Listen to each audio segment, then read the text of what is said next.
আসসালামু আলাইকুম। আমি এখন বর্তমানে অবস্থান করতেছি কোয়ালিকান্দি, এটা হচ্ছে দক্ষিণ পাড়া। তো এখানে একটা ঘটনা ঘটছে, দুইটা মানুষ হচ্ছে এখানে খুন হয়েছে আর কি। মানে একজনকে হচ্ছে মানে জবাই করা হয়েছে, এখনো মরে নাই, হাসপাতালে আছে। আর একটা হচ্ছে আপনার মানে কুপাইছে, আবার হচ্ছে কেঁচাইছে, এরকম একটা অবস্থা। উনি মারা গেছে। ওনার বাড়িটা হচ্ছে যে এখানে। তো এখানে সবাই আসছে, পুলিশ আসছে, প্রশাসন আসছে, সবাই আসছে এখানে।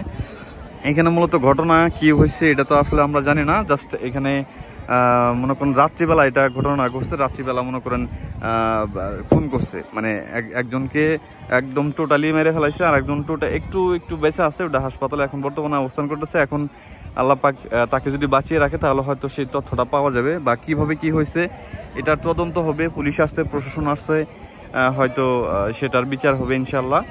তো এখানে অনেক লোকজন আসতেছে, বিভিন্ন জায়গা থেকে বিভিন্ন লোকজন আসতেছে। তো প্রচুর লোক আসতেছে এখানে।